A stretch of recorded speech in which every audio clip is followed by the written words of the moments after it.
Nous sommes en Lorraine, près de Ligny-en-Barrois, dans la Meuse. Dans ce paisible village, Menaucourt, quelques heures avant le Nouvel An, le 30 décembre 1921, le cri d'un nouveau-né déchire le silence. Il s'appelle Jean. Jean Manchette. Il est fils de cultivateur. Il a déjà une sœur aînée. 2 autres sœurs naîtront après lui. Comme beaucoup d'enfants de France, Jean Manchette va à l'école de son village.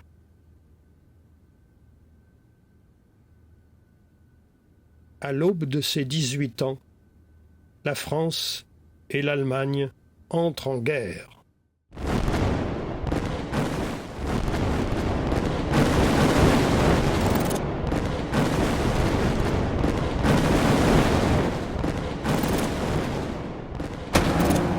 Je voulais m'engager dans l'infanterie en 1939.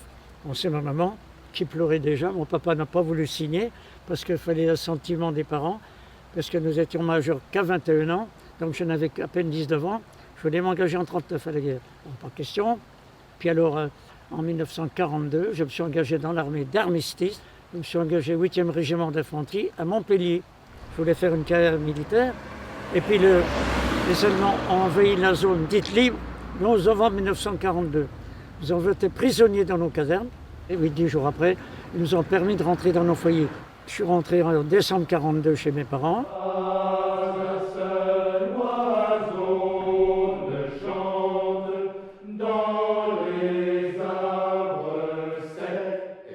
En 1943, les nazis ont besoin de plus en plus de main-d'œuvre. Tous leurs hommes sont sur tous les fronts. Ils instaurent donc le STO, service du travail obligatoire, et espèrent que beaucoup de jeunes Français vont venir travailler en Allemagne. Ça ne marche pas, les volontaires sont peu nombreux. Alors, on convoque les jeunes de notre canton de Ligny-en-Barrois, ceux qui ont 20 ans, 21 ou 22 ans, sont convoqués pour une sorte d'examen médical le 1er mars 1943. Cela ressemble au conseil de révision que l'on passait avant la guerre. À l'issue de ce conseil, les jeunes sortent de la mairie et certains pensaient faire la fête comme avant 1939.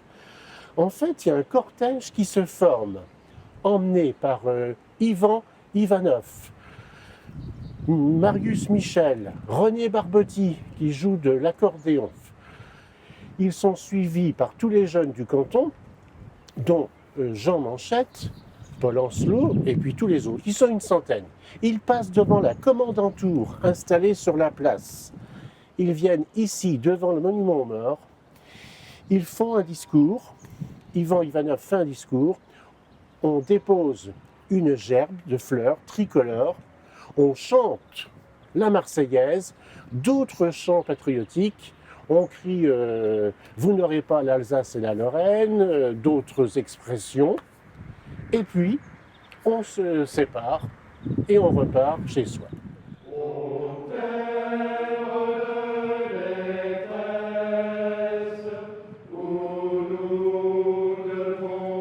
On défile dans la ville de Ligny-en-Barrois en criant « Ah bah les Boches, si nous n'aurons pas les Boches ». Et on a défilé en ville avec nos chants patriotiques, la Marseillaise, le chant des Deux-Parles, la marche lorraine bien sûr, puisque nous sommes loin. Nous sommes allés au monument aux morts de la ville de Ligny-en-Barrois. On a respecté une minute de silence pour nos anciens. Et de nouveau, on a gueulé à tue-tête, 110 bonhommes, « Ah bah les Boches, si nous n'aurons pas les Boches ».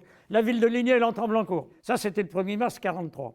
Mais le 8 mars 1943, exactement 8 jours après, la Gestapo de Nancy, avec des cars, ils ont passé dans tous les villages du canton. Quand les Allemands sont venus nous arrêter, ils nous ont dit, M. Manchette, je dis oui, prenez une couverture et des vivres pour 24 heures. On va vous interroger, puis vous rentrerez. Ils nous ont emmenés à la prison à Bar-le-Duc, une ancienne école des filles, qui est maintenant le conseil général. Le soir, on arrive dans cette prison. On était encore une petite centaine dans une grande salle. On a couché à même le sol. Ça, c'est pas grave. On a discuté, on a rigolé. On était jeunes, on ne savait pas ce qui nous attendait. Et le lendemain, un gars de la Gestapo de Nancy, en civil, sur le bureau, il y avait son revolver, un soldat allemand avec la mitraillette ou le fusil. Et l'un après l'autre, nous sommes passés devant le gars de la Gestapo, qui ne parlait pas français, mais il avait un Alsacien nommé Fussinger, qui servait d'interprète. Alors le gars de la Gestapo de Nancy nous dit « Bon, vous avez chanté la Marseillaise ?» On a dit « Oui, il le savait fort bien. » « Vous avez crié à bas les Boches ?» On a dit « Oui, il le savait fort bien. » Il savait. « Vous êtes donc gaulliste ?» On a dit « Nous sommes français. » On n'a pas osé dire qu'on était gaulliste. On avait peur des représailles, quoi qu'on en a eu après. Ben, nous sommes français. Bon, allez, vous êtes condamnés aux travaux forcés. Travaux forcés, bon, je ne sais pas ce que c'était, moi. Et le lendemain, on est passé l'un après l'autre, là. Et le lendemain, le 10 mars, ils nous ont rassemblés dans la cour du collège, enfin de la prison. Ils ont fait trois temps. Le premier groupe, trois groupes, pardon. Le premier groupe, ils ont relâché. Repartez chez vous. Un second groupe, il est parti le même soir par train de voyageurs en gare de Bar-le-Duc. Ils sont partis au service pour le STO en Allemagne. D'accord ? Et le troisième groupe, 28, dont moi, bouclé tout de suite. Hein, on ne savait pas le pourquoi. Hein. Et le même soir, on descend une traction avant tout phare allumé, traction arrière tout phare allumé, les soldats allemands de chaque côté, les chiens, même les chiens. Et on va à la gare de Bar-le-Duc. Alors on est passé à la gare de Châlons d'abord. Ah ben on est dit on ne va pas en Allemagne. La gare de Châlons, Pernay, c'est de la ligne de Paris. Et on a contourné la ceinture de Paris le soir. On était dans des wagons de voyageurs, j'ai bien dit, mais plein de soldats allemands qui nous gardaient. On allait faire pipi au WC des trains. Ils venaient avec nous dans les WC pour nous garder. Et on arrive à Compiègne, le camp de Compiègne qui était un camp d'internement, hein, pas un camp de concentration, un camp d'internement. C'était une ancienne caserne de l'armée française où on était des milliers. Hein. Alors à Compiègne, on a crevé de faim. On n'a pas été maltraités, non, on a crevé de faim. On avait des corvées, une heure d'appel le matin, une heure d'appel le soir. C'était pas méchant, mais on a crevé de faim. Et les poux, oh les poux, tiens, j'en ai encore. Je ne suis pas tout tué. Oh les poux, on ne dormait pas la nuit forcément. Je sais ce que c'est que les poux, je ne sais pas si vous en avez eu, mais ça vous bouffe la nuit. Hein. Et le jour de Pâques, c'était une exception, c'était le jour de Pâques 43. On a eu à midi 4-5 petites pommes de terre comme ça, avec la peau, bien sûr, cuite à l'eau, et un œuf cuit dur pour 4. Un œuf cuit dur pour 4, le jour de Pâques, parce que c'était Pâques. Hein.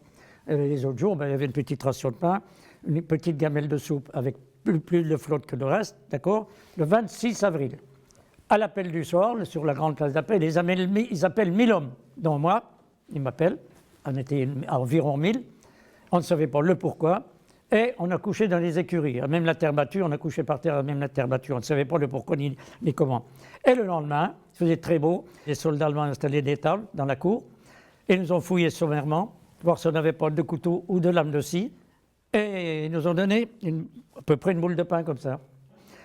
Et nous voilà partis à la gare de Compiègne.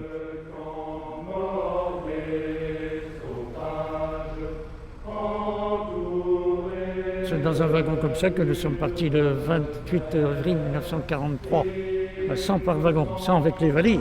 Alors vous voyez l'inconfort, hein, la tinette, le gros bidon de 200 litres dans le coin pour faire nos besoins. Le bidon était vite rempli. J'ai profité de l'odeur, mais ceux qui étaient à côté, ils ont profité du reste. Hein. Je signale que dans mon wagon à moi, à l'époque, il n'y avait pas les 4 ouvertures comme dans ce wagon-là. Il faisait presque noir dans le wagon. Même en plein jour, il faisait presque nuit dans le wagon. On se voyait à peine. Alors les heures avec les copains, forcément, tu tiens trop de place, c'est patati, patata. Il fallait rester debout, pratiquement debout. Le voyage s'effectue debout ou accroupi. Pas question de s'asseoir ni de s'allonger, vu l'exiguïté du compartiment. Voilà. C'est de ce quai-là que nous avons embarqué dans les convois. Moi, j'étais dans un wagon comme tout le monde. Il faisait beau, je signale ça. Nous sommes montés dans les wagons à coups de crosse. Hein. Si vous avez vu la hauteur des wagons, c'était pas facile, même quand on est bien portant, de monter dans les wagons. Alors, on est monté à coups de crosse vite fait. D'autant plus que nous avons passé 1 mois et demi à Compiègne où nous avons crevé de faim. Nous étions déjà pas mal affaiblis. J'ai donc fait partie du convoi du 28 avril 1943 pour aller au camp de concentration de Sachsenhausen. Dans ce convoi, d'après ce que je vois, nous étions 1136 personnes. Voilà mon nom gravé sur la plaque, avec tous les camarades qui sont passés au camp de Royalieu.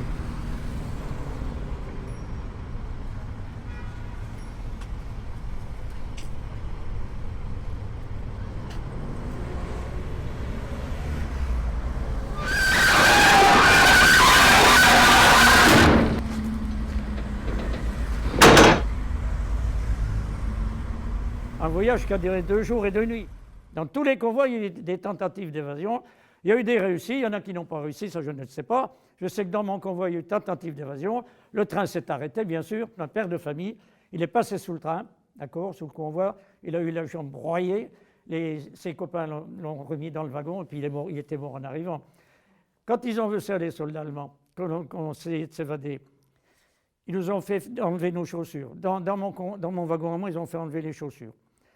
Certains wagons, on les a mis à poil complètement. Et ils étaient prévoyants, les Allemands, ils avaient en queue du convoi, il y avait toujours un wagon vide, et c'est là qu'on mettait nos chaussures et les vêtements pour ceux qui étaient à poil. En gare de Bar-le-Duc, il y a toujours des petits trous dans les wagons. J'ai regardé par le petit trou la gare de Bar-le-Duc, puisque c'était un peu ma gare, puisque mon village est à 20 km de Bar-le-Duc. Et qu'est-ce que je vois? 2 de mes sœurs, j'avais 3 sœurs. 2 de mes sœurs qui avaient un beau paquet comme ça. Comme elles savaient qu'à Compiègne on crevait de faim, je ne sais pas comment elles ont su qu'on allait passer. Il y avait déjà de la résistance, la preuve, c'est qu'elles savaient qu'on venait ce jour-là. Mes parents ont appris, je ne sais pas par qui, qu'un convoi allait passer en gare de Bar-le-Duc à telle heure, c'était dans l'après-midi. Si on pouvait y aller, on espérait le voir, quoi, naturellement. Donc j'y suis allé avec ma sœur, Solange, qui habite à Bar-le-Duc. Et le convoi s'est arrêté, et aussitôt je vois encore les Allemands avec les mitraillettes et tout ça, quand on est jeune, ça faisait peur. Hein. Et puis on criait Jeannot, Jeannot partout, et puis à un moment donné, bon, il a répondu, mais on ne pouvait pas le voir, il a juste passé son doigt dans un petit trou du wagon. Le train n'est pas resté longtemps, et nos colis qu'on lui avait emmenés, on est reparti avec, et il ne pouvait pas. Et on entendait partout à boire, c'est sûr. Alors, on arrive au camp de concentration, Oranienburg, Sachsenhausen, le 30 avril 1943. Alors, la descente des wagons, c'était les SS là. Hein. Ils ouvrent la porte brutalement. Non, allez, à coup de crosse, à coup de cravache, à coup de... Oh là là là là. On est descendu du wagon péniblement, puisqu'on était enkylosé par le voyage, 2 jours et 2 nuits. Oh là, je rappellerai toujours, on était fous. Fallait, oh là là, le confort du voyage déjà incroyable. Alors, ils forment la colonne en bas, les chaussures, on n'a pas retrouvé nos chaussures, bien sûr, les SS nous pressaient, on n'avait pas le temps. On monte au camp qui était à, je ne sais pas, 3-4 km, le camp d'Oranienburg, Sachsenhausen. Voilà. Alors, Oranienburg, c'était le premier camp, mais c'était une ancienne brasserie désaffectée que les régimes nazis avaient réquisitionnée pour interner tous les opposants au régime. Donc, les communistes, les sociodémocrates, tous les ennemis du régime nazi. Ils étaient à Oranienburg. Cette brasserie s'est avérée trop petite, puisqu'il est arrêté de plus en plus d'opposants. Ils ont fait à côté, ils ont fait le camp de Sachsenhausen, un grand camp, hein, très grand, avec une grande place d'appel. Alors le 30 avril, après la descente du wagon, on pose la valise devant nous, ils nous tiennent ce langage. Vous êtes ici pour travailler et crever, et vous finirez par la fumée du crématoire, que l'on voyait. On ne la voyait pas cracher tout le temps, mais on la voyait de temps en temps qui crachait les copains qui étaient morts. D'accord? Et si vous faites des tentatives d'évasion, sabotage ou vol, vous serez pendu. Et pendu, après, vous êtes passé au four, naturellement, une fois mort. On a laissé la moitié de notre boule de pain. C'est du pain qu'on ne mangerait pas maintenant, c'était de la saloperie, leur pain. Hein. C'était la guerre, hein, bien sûr. Alors, pourquoi on crevait de faim? Pourquoi on n'a pas mangé tout notre pain pendant le voyage? Le voyage qui a duré du 27 avril au 30 avril, 2 jours et 2 nuits. Pourquoi? Je le demande dans tous les collèges et lycées. Alors, première réponse, pas d'eau. Deuxième réponse, quand on mange, ça donne soif. Oui, ben c'est justement. Pourquoi on n'a pas tout mangé notre pain alors que l'on crevait de faim? Ben parce qu'on avait soif. On ne nous a pas donné à boire. Dans toutes les gares qu'on a passées, à boire, on a gueulé à boire tout le temps, tout le long du trajet, on ne nous en a pas donné. Bon, la faim c'est terrible, hein, mais la soif c'est encore pire. Vous avez une langue épaisse comme ça, on ne peut plus parler. Oh là là, l'horreur. J'ai un camarade à Bar-le-Duc qui a 75 ans maintenant. Il était gamin, il vivait avec ses parents près de la voie ferrée à Bar-le-Duc, et il attendait les convois passer, mais il ne savait pas ce que c'était. Les loisirs pendant la guerre étaient réduits à leur plus simple expression, et avec les gosses du quartier, on allait souvent s'asseoir sur les marches de la passerelle qui enjambe la voie ferrée. Et c'est là que tous rassemblés, malheureusement il n'y a plus beaucoup de témoins, les trains, on voyait des trains avec des wagons de marchandises s'arrêter juste avant le feu qui est là, les sentinelles allemandes descendaient du train, entouraient tout le train, et on entendait des gémissements, à boire, à boire, à boire. C'était donc des trains de déportés qui montaient sur l'Allemagne. Et à l'époque, ça c'est mon père qui me l'a raconté, pour qu'ils aient quelques gouttes d'eau dans chaque gare, les locomotives à vapeur faisaient le plein d'eau et s'étaient alimentées par des gros tuyaux en toile hein, qui crachaient. Quand ils démarraient avec les trains, ben, ils n'arrêtaient pas l'eau. Et l'eau ruisselait tout le long des wagons. Mais bon, ça partait d'un bon sentiment. Seulement, le problème, c'est que dans les wagons de bestiaux, il y avait une petite ouverture de chaque côté, mais qui était grillagée avec des fils de fer barbelés. Et les pauvres, ils ne pouvaient même pas passer la main par l'orifice. On a eu la chance, dans mon camp, d'avoir de l'eau à discrétion. Certains camps, ils avaient de l'eau qu'on goutte, hein, mais mon camp, on avait de l'eau à discrétion, ça il faut le dire. Mais de l'eau très froide. Alors quand on est habillé, qu'on est arrivé le premier jour de notre arrivée, qu'on avait obtenu rayé, nous sommes allés dans les lavabos de mon bloc, du bloc 38, le bloc de quarantaine, et on a bu de l'eau qui était froide. Et de l'eau, on en a bu, puisqu'on crevait de soif pendant 2 jours et 2 nuits, et on a eu la dysenterie. Si vous savez ce que c'est que la dysenterie, c'est la diarrhée, hein. Il y en a qui meurent de la dysenterie. Et cette dysenterie, elle en conservait tout le temps de notre déportation. Et après, à poil complètement. Ils ont pris toutes nos affaires, tous les bagues, les bijoux, plus rien. On était nus comme. Après, ils nous ont tondus de partout, rasés de partout. On était nus comme un verre, hein, d'accord? J'insiste bien là-dessus. Plus rien, plus de bijoux, plus rien. Les mains dans les poches, on n'avait pas de poche. Bon, ça n'a pas duré longtemps. On est passé à la désinfection. Il y avait un gros baquet avec un gros pinceau comme ça. C'était du grésil. Je ne sais pas si vous connaissez le grésil. Vous voyez, les anciens ils connaissent. C'était un puissant désinfectant qui servait souvent pour les paysans qui mettaient après au sabot des chaux ou après les. Oui, pour pas que les thons aillent piquer les chaux dans le temps, hein, je parle de vous. Un puissant désinfectant, et alors là, avec leur gros pinceau, et vas-y donc, nous ont badigeonné avec ça. Nos parties intimes, bonjour, ça brûlait. Hein. Et chez les femmes, c'était pareil. Hein. Ils ne regardaient pas la dépense, hein. Un gros baquet plein. Et après ça, à poil complètement, je vous l'ai dit, ils nous lançaient une petite laturaillée. Laturaillée, je ne l'ai pas, on me l'a volée. J'aurais été content de vous l'amener. Vous savez ce que c'est que laturaillée? Elle était bleue, pas bleue, oui, bleu et blanc, enfin bleu, puis sale. Elle était sale, rapiécée, souvent rapiécée. Alors, on a tous les laturaillés, des galoches, pas de chaussures, des galoches ou des claquettes, d'accord? Une petite chemise pas épaisse, c'était de l'ersatz, je ne sais pas quoi, c'était pas épais du tout. Et la veste, pantalon et la veste. Ensuite, un numéro. Chaque convoi qui arrivait, il avait un numéro. Un numéro qui a fallu coudre là, chaque côté là, et là au pantalon, là. Avec le triangle rouge, avec le F dedans pour les Français. Les Russes avaient le R, les Belges avaient le B, enfin vous voyez bien. Comme ça, les SS voyaient de notre nationalité. Les Allemands, ils avaient leur triangle rouge, mais il n'y avait pas la nationalité dedans. Les asociaux, vous voyez, le triangle noir. Les homosexuels, bien sûr, le triangle rose. J'en ai vu quelques-uns. Quand nous sommes arrivés, il y avait encore quelques juifs. On ne les a pas vus longtemps parce qu'ils sont partis dans les camps de la mort à Auschwitz. D'accord ? Et les plus terribles, c'était des triangles verts. Beaucoup de Polonais dans les triangles verts. C'était quoi les triangles verts? C'était des droits communs qui étaient en prison, pour vol ou même pour crime.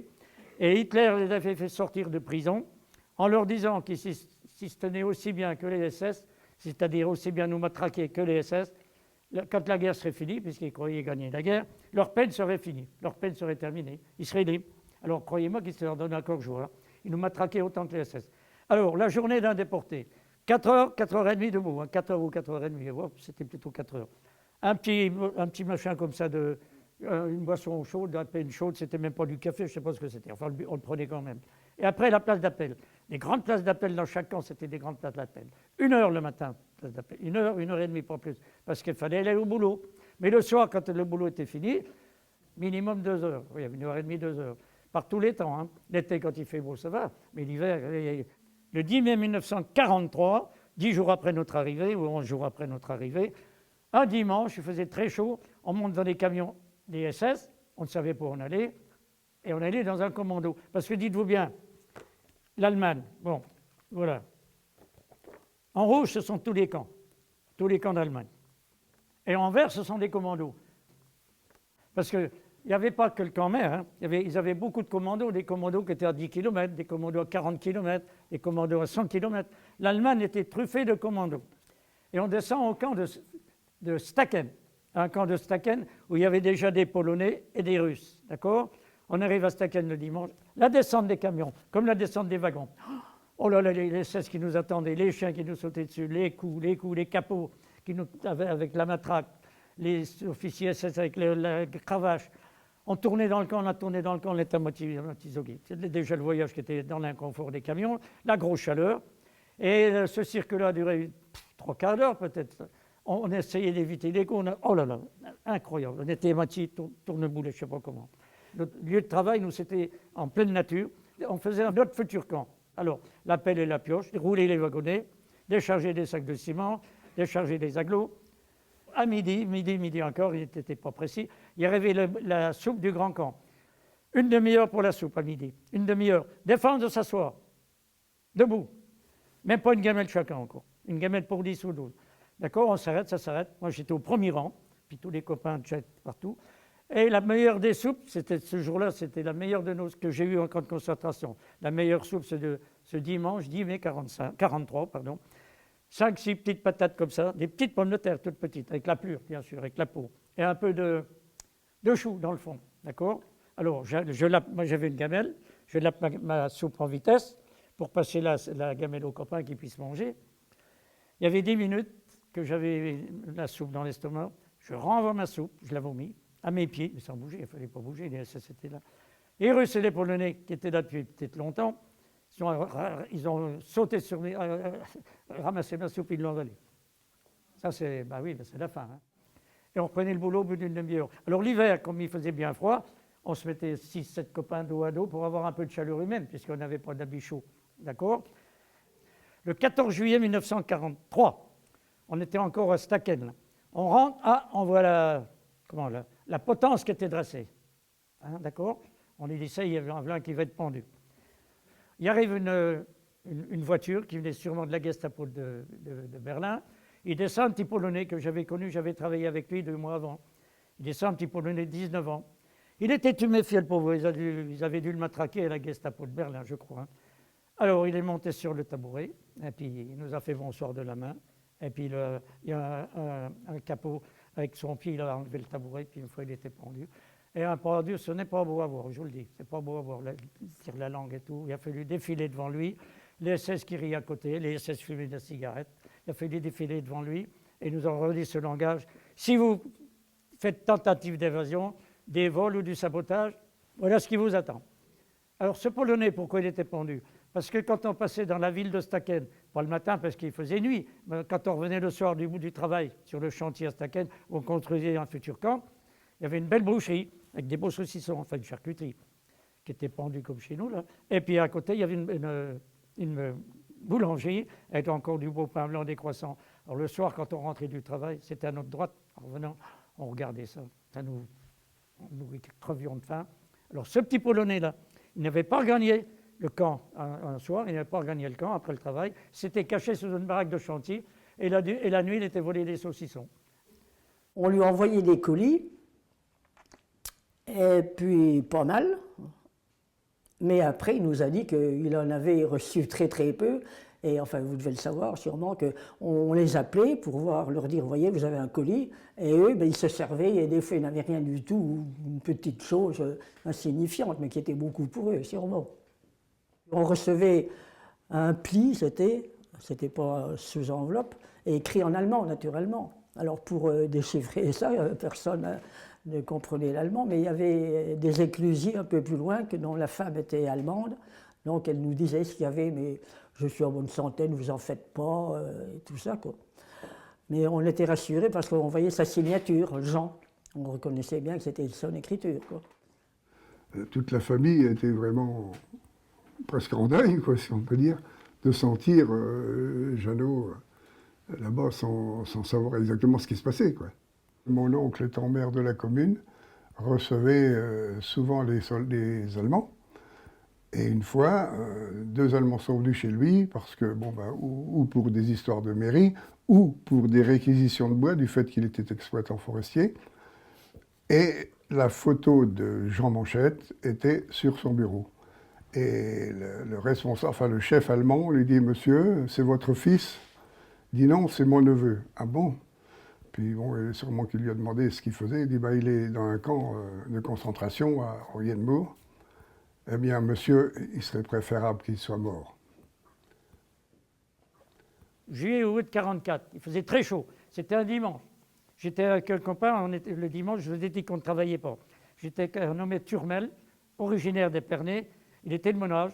On était dans le bloc en train de le nettoyer. Le chef de bloc, un Polonais, assez gentil celui-là, il vient avec une boule de papier. Il y avait du papier, mais il y avait quelque chose dans le papier.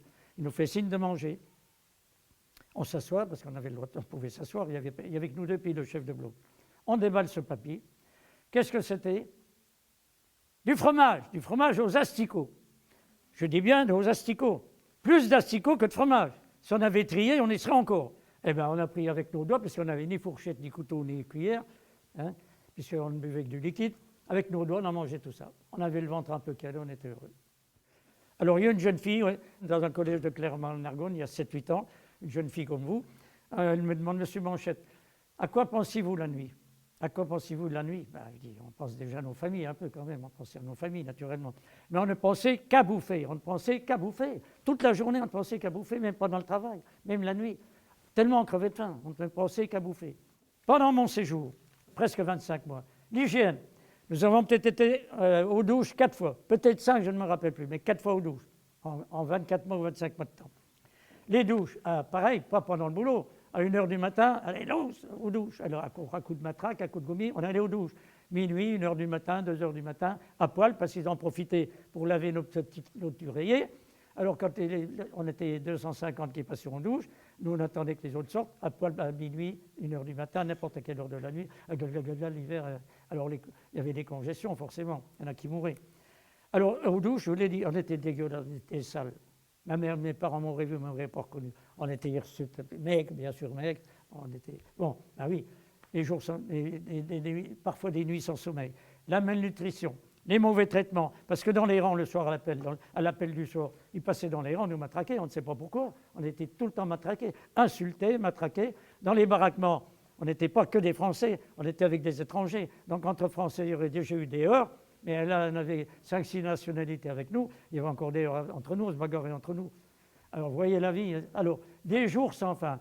Il y a un pasteur français, donc un protestant, qui était à Buchenwald. Là, en 1946, il a écrit un livre, « Des jours sans fin ». On ne voyait pas la fin. On ne savait pas si le lendemain allait pas être pire que le jour qu'on venait de vivre. Tellement c'était l'horreur. Je dis bien l'horreur au quotidien. On avait presque peur du lendemain. Vu le comportement des SS, qui étaient des pervers, des salauds, des pervers et des sadiques. Riemler avait dit à ses SS, un SS qui a de la pitié n'est pas un bon SS. J'avais un copain, que j'avais travaillé avec lui, à la première colonne de travail. C'est-à-dire que le camp n'était pas délimité, il n'y avait pas de barbelés ni rien. C'était les SS qui faisaient la limite du camp. Les SS, il y en avait partout avec la mitraillette, le fusil. Mais il demandait au SS pour aller, ou au chef, pour aller faire pipi. Le SS lui dit, il va faire pipi, il avance. Eh bien, il n'a pas été loin. Le SS prend son fusil, il le tue. Un petit gars qui avait mon âge. J'en ai un autre, un père de famille, je présume, il avait 45 ans, un grand. Il était myope, il avait des lunettes de myopie épaisses, sans ses lunettes, il était perdu. Les SS lui ont arraché les lunettes, ils lui ont piétiné devant, ils lui ont piétiné à ses pieds. Moi, j'étais un peu plus loin, je l'ai vu. Mais le gars, pareil, on ne l'a pas revu. Sans ses lunettes, il était perdu. Voilà la cruauté des SS. Un autre jour, dans le camp, où à la fin, il nous a fait construire pour faire nos besoins dans le camp de Staken, j'étais le commando de Staken sur le terrain. On avait fait faire des tranchées pour aller faire nos besoins. Un jour, avec une tôle dessus, puis une poutre pour mettre nos fesses. Un jour, j'y vais, et il y avait un Russe à côté de moi qui mordait dans un rutabaga, puis il y avait des autres copains aussi. Ce Russe-là, je ne sais pas où il avait dégoté son rutabaga, ils étaient marioles, les Russes. Ils mordaient dans le rutabaga. Le SS qui s'amène, oh, tout le monde qui se mord, enfin comme on peut. Moi, j'ai remis le froc en vitesse là-bas. J'ai vu le Russe. Le Russe, il était surpris. il laisse tomber son rutabaga dans le caca. Le caca de déporté, c'est pas beau. J'ai dit qu'on avait la dysenterie presque tout le temps. Il a ramassé le rutabaga qui avait un peu enfoncé dans ce que vous pensez. Il l'a essuyé sur sa petite oreiller et il est reparti. Moi, je ne l'aurais pas fait. Malgré ma faim, je ne l'aurais pas fait. Il faut le faire. Hein. Oh là là, j'étais écœuré. Bon, autre chose. J'ai eu 4 chances au cours de mon séjour de déportation. La première chance, j'étais encore pareil dans la tranchée. J'étais une tranchée. Il me prend une envie de faire caca. Excusez-moi. Je vais dans la tranchée par pudeur. Je vais dans la tranchée, je m'accroupis pour faire mes besoins. Un SS qui m'avait vu, il s'amène en m'engueulant. Il prend l'appel, m'appelle. Il prend le tas sur le tas que j'avais déjà sorti de terre et il commence à m'enterrer. Il m'enterre. Je dis, ce con-là, il va m'enterrer ou quoi? Là, j'ai eu la trouille et j'ai eu peur. Et puis tout d'un coup, il a lâché l'appel, il est parti en vitesse. J'ai su par les copains qu'il y avait autre chose de plus grave dans le camp et qu'ils n'avaient pas assisté avec moi. Mais ce que j'avais peur qu'ils prennent le tranchant de l'appel, c'est tranchant une pelle, et qu'ils me fendent le crâne. Ils avaient le droit. La seconde chance, en janvier 1945, le camp que l'on a fait, que je vous ai dit, le futur camp, il fallait mettre une toiture dessus. Alors la toiture, ce n'était pas de l'ardoise ni de la tôle ondulée. C'était des grosses plaques de ciment que l'on avait coulées, des copains avaient coulé, d'autres que moi, des grandes plaques de ciment qui servaient de toiture. Ces plaques, il fallait les monter sur le toit. Il n'y avait qu'un étage, mais il fallait les monter quand même. Alors, ils avaient fait une échelle en bois, on montait ça à longueur de journée, les grosses plaques sur un brancard, nous le brancard, puis on montait l'échelle. Début janvier 1945, fin janvier, je ne sais plus, enfin c'est janvier 1945, il faisait très froid. Je dis aux copains, là, me niant, je dis, ça y est, je suis foutu, je vais crever là, je ne reverrai pas la France, je ne reverrai pas ma famille. J'ai pleuré même. Alors il m'a essayé de me consoler, il me dit, Manchette, mais non, tu vas te remettre, tu vas te retaper, tu vas essayer de faire une bonne nuit. Une bonne nuit, ça dépend des fois. Bon, un jour on l'appelle Fünfundsechzig, en allemand bien sûr, Fünfundsechzig, Nullundsiebzig. On ne savait pas l'allemand, il y en avait pas beaucoup qui connaissaient l'allemand. Alors j'ai encore pris une raclée. Une bonne raclée par les SS ou les capots, parce que je n'avais pas répondu à l'appel de mon numéro. Alors figurez-vous que tout le monde, on a appris le numéro par cœur. Hein. Il est là, Fünfundsechzig, Nullundsiebzig. Alors, fin janvier 1945, on m'appelle, je me présente au SS, tout, ça veut dire toi, Morgan Fru, demain matin, on avait appris un peu d'allemand, un peu de polonais, toi, demain matin, Arbeit Fabrik. Il y avait une fabrique de chars à côté, un peu plus loin, 4 km, il y avait une fabrique de chars où j'avais déjà des copains qui y étaient. J'ai dit, Manchette, si tu vas à la fabrique de chars, la nourriture, les conditions étaient les mêmes, la nourriture la même, l'appel pareil, puisqu'il rentrait le soir comme nous. J'ai dit, tu vas être à l'abri des intempéries, tu ne seras plus au froid. Ça y est, le moral est revenu tout de suite. Ça, c'est une deuxième chance. La troisième chance, le soir, en revenant de l'usine, ils m'ont mis sur une perceuse. J'étais sur une perceuse. Bon petit boulot. Peinard, je ne dis pas peinard, il fallait manier les pièces, mais enfin, on était à l'abri des intempéries, c'était déjà pas mal, à peu près au chaud. Un soir à l'appel, toujours par 5 de large, puis tout le monde derrière. À l'appel, j'étais en bordure, dans la neige, et puis dans la neige, un 16, je ne sais pas ce qu'il lui prend, puis je fais un grand coup de botte, là. On voit encore la cicatrice, un grand coup de botte. Dis donc, la patte enflée tout de suite, ça saignait, la patte enflée, le copain qui était à côté de moi m'a aidé à regagner le camp, où je suis allé dans les lavabos, pas à l'infirmerie, parce qu'elle ne venait pas y aller. À l'infirmerie, c'était le mouroir. Puis je suis allé me coucher, je n'ai pas bien dormi, parce que j'avais mal, c'est sûr. Et le lendemain, j'étais au boulot quand même. Les copains les SS l'ont bien vu, les copains n'ont rien dit. Les copains me tenaient par le bras, je suis allé à mon travail. Alors, mon travail, c'était la patte gauche. J'étais souvent sur la patte droite pour me reprendre un peu, parce que j'avais mal. Et cette chance-là, c'est une troisième chance. Je n'ai pas eu ni le tétanos, ni la gangrène. J'avais peur d'avoir le tétanos. Si vous savez ce que c'est que le tétanos, là, vous en mourrez. Hein. Et moi, ils m'auraient pas soigné. J'aurais crevé d'abord, hein, sûr. La quatrième chance, c'est à la fin, au mois d'avril 1945, bien sûr. Vous savez que les Allemands, ils perdaient la guerre, vous le saviez depuis longtemps. Les Russes d'un côté, les Alliés de l'autre, ils étaient encerclés. Alors, tous les déportés de tous les camps étaient sur les routes ou dans les wagons à découvert. Et le mois d'avril en Allemagne était très froid. Le mois d'avril 1945, il neigeait encore. Le seul commando qui n'est pas évacué, c'est le mien, mon commando, qui n'est pas évacué. Pourquoi c'est une quatrième chance? Parce que si j'avais évacué sur les routes, comme beaucoup, et fait les kilomètres qu'ils ont fait, moi, avec ma patte, j'aurais pas pu. Les copains, Jeannot, Manchette, on te portera. Je dis oui, tu me porteras bien pendant 10 kilomètres ou 5 kilomètres, puis après chacun sa peau. Ils m'auraient laissé tomber, c'était normal. chacun sa peau, ils m'auraient laissé tomber, j'aurais eu la balle dans... Parce que tous ceux qui tombaient d'inanition, ou qui ne pouvaient plus, il y avait les SS derrière, à coup de revolver dans la nuque. C'était la mort. Le 24 avril 1945, on n'a pas été au travail, parce qu'il n'y avait plus de boulot. Les Allemands, les civils allemands qui nous gardent, enfin les civils allemands, les Meister, c'est-à-dire les contremaîtres allemands, ils étaient partis, je ne sais pas où ils étaient partis. D'ailleurs, il n'y avait plus de matière première, il n'y avait plus rien qui fonctionnait, les machines ne tournaient plus, il n'y avait plus rien qui marchait. Donc c'était la fin, quoi. 26 avril 1945, c'était la fin. Et on n'a pas été travailler le 24 avril, le 25, et le 25 avril au soir, un petit avion russe qui nous a lancé des tracts sur le camp. Ne bougez pas, restez calmes, nous arrivons. Effectivement, le lendemain 26 avril, au matin, les troupes russes, les Mongols, avec les bandes de cartouches partout, et on était derrière nos barbelés électrifiés. Alors on dit aux Russes, on ne peut pas sortir, il y a les barbelés qui sont électrifiés. Le camp, tout était électrifié. Hein. Alors pour s'évader, je ne sais pas comment. Il y en a qui se sont évadés, mais je ne sais pas comment ils ont fait. Les Russes ont été coupés le jus, on leur a dit qu'on crevait de faim. Les Russes nous ont dit ceci, nous ont dit débrouillez-vous, démerdez-vous.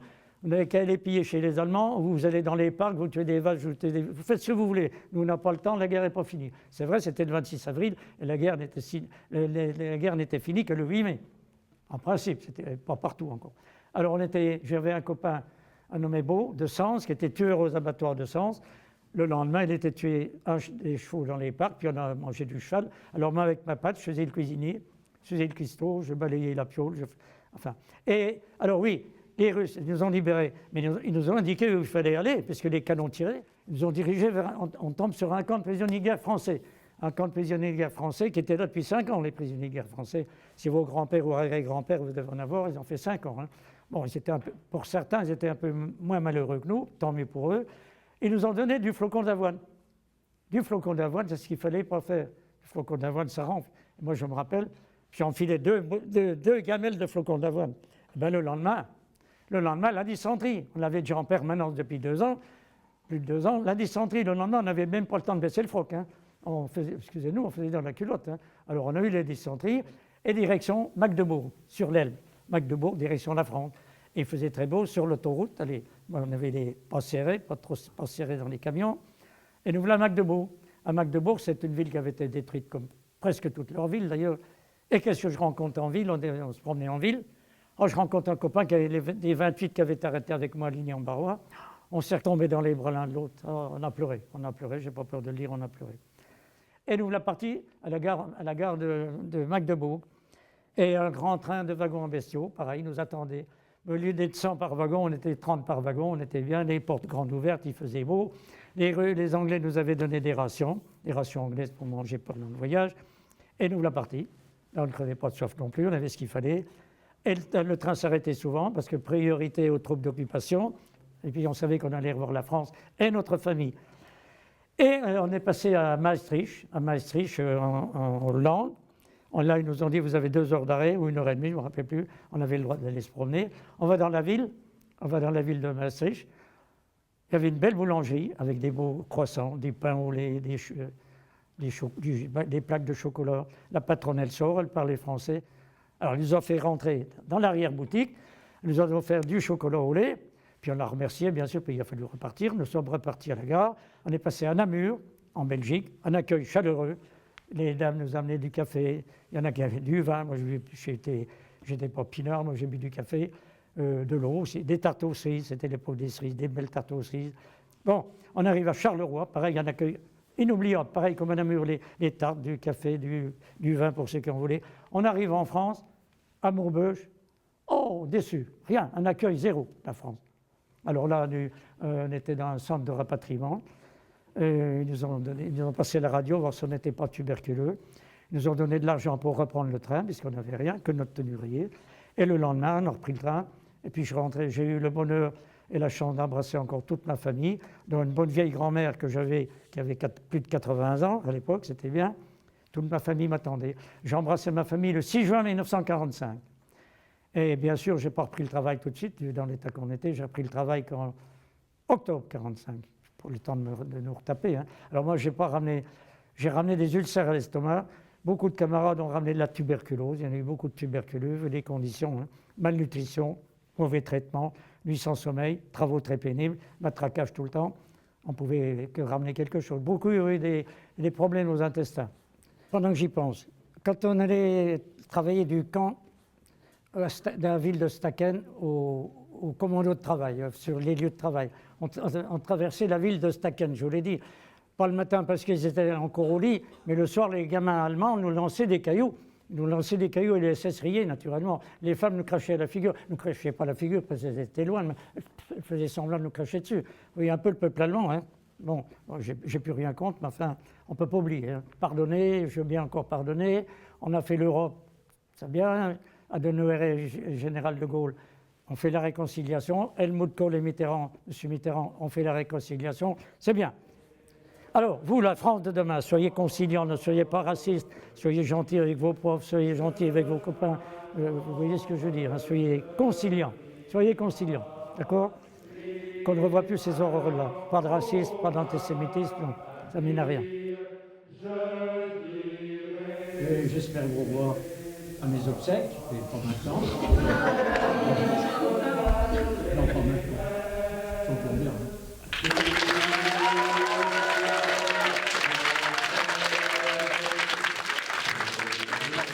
Cela fait plusieurs années voilà, que j'accueille Jean Manchette et nous avons le plaisir de pouvoir l'accueillir parce que c'est l'un des derniers qui peut encore aujourd'hui témoigner auprès de nos jeunes élèves de ce qu'il a vécu, des douleurs, des souffrances, de ce qu'il a pu endurer durant sa déportation.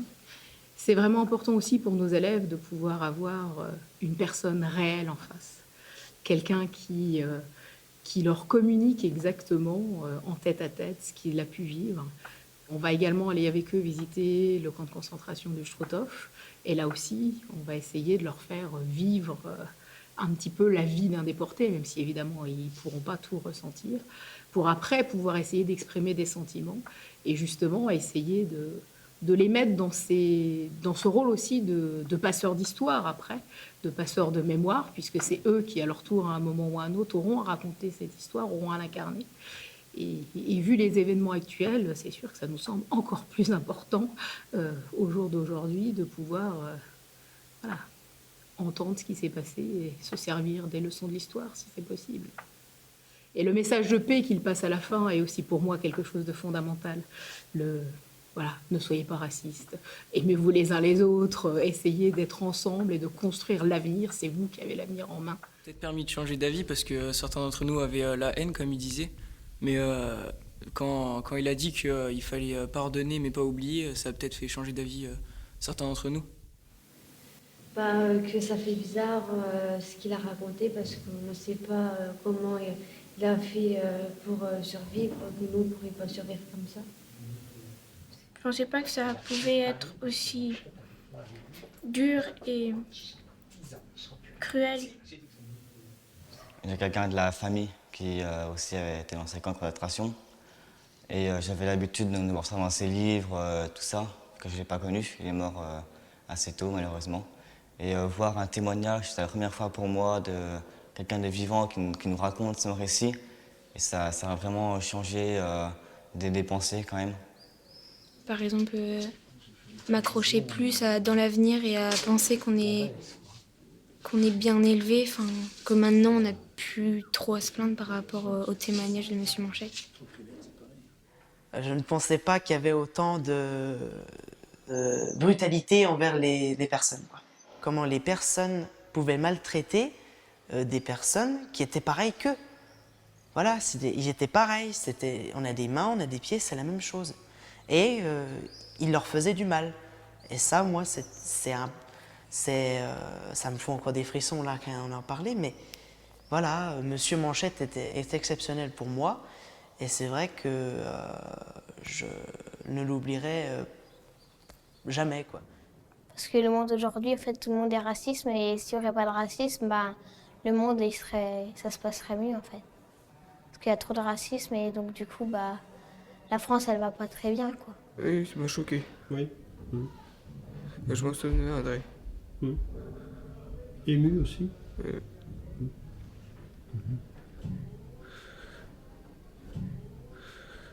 Je pense pas que ça se reproduise encore vu la situation de maintenant, mais on est à l'abri de rien et ça nous ouvre quand même les yeux, ça nous fait réfléchir. On voit que la vie, ça tient à pas grand-chose quand même. J'ai trouvé ça assez émouvant et assez fort qu'ils soient encore là pour nous raconter ce qu'il a vécu, même à 93 ans, et que même s'il le sait, il nous l'a dit, que la nuit, il faisait des cauchemars sur tout ce qu'il a vécu, donc ça doit vraiment pas être facile pour lui. Je trouve vraiment ça très très courageux, justement pour éviter que cela se reproduise, pour que l'on sache les erreurs du passé, pour éviter de les reproduire dans le futur. Oui, ce témoignage changera le cours de ma vie, je pense, que je ferai plus attention aux autres et que je serai peut-être plus, ou en tout cas j'essaierai, d'être plus patiente et peut-être avoir moins d'a priori, essayer plus de connaître la personne avant de porter un jugement sur elle et essayer de tout faire pour ne pas que des choses comme ça se reproduisent. Et que je trouve que c'est bien parce que ça permet aux générations qui n'ont pas connu le contexte de la Deuxième Guerre mondiale d'un peu connaître un peu ce qui s'est passé.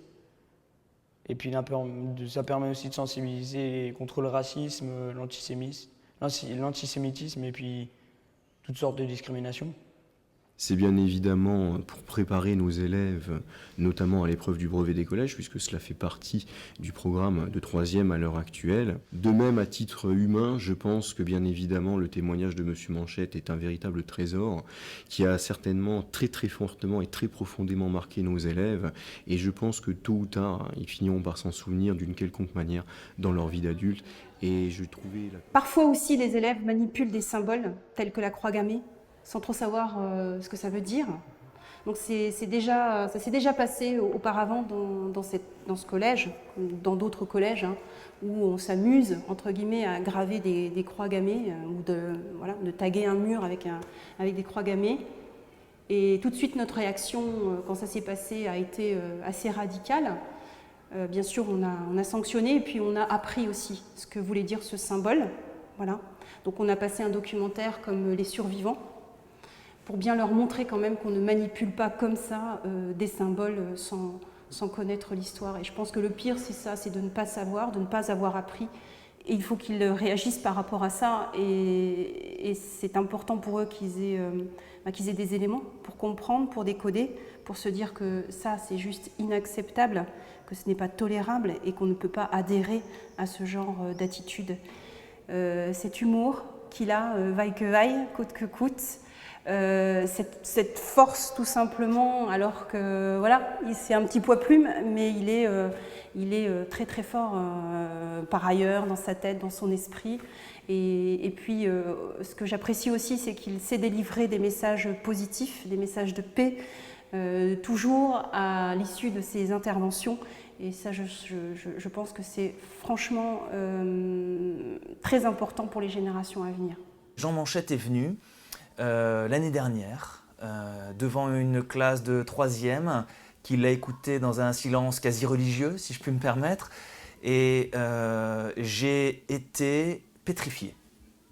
Impossible de pouvoir dire quoi que ce soit. On a eu la chance de le recevoir à nouveau cette année et il nous a à nouveau précisé que c'était à chaque fois pour lui une épreuve. Une épreuve de raconter à nouveau ce drame et de nous dire avec toute son amitié et son humanité « Oh, je vais faire des cauchemars cette nuit ». Voilà, il a vécu l'histoire et il la vit encore parce qu'il la transmet directement.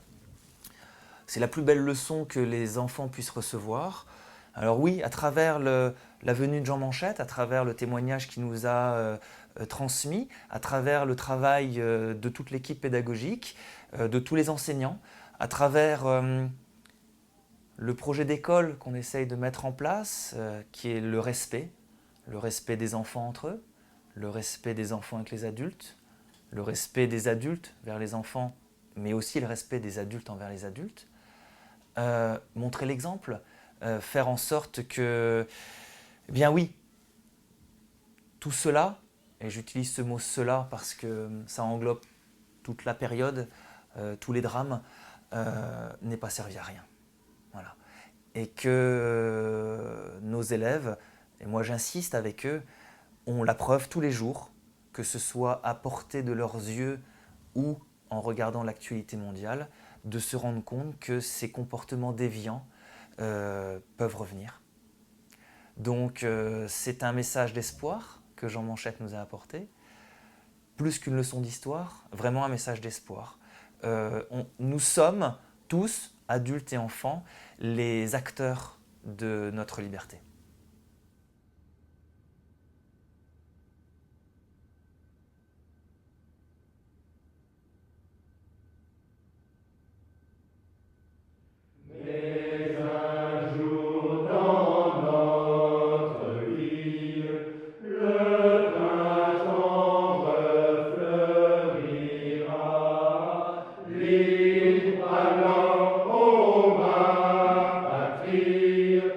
Je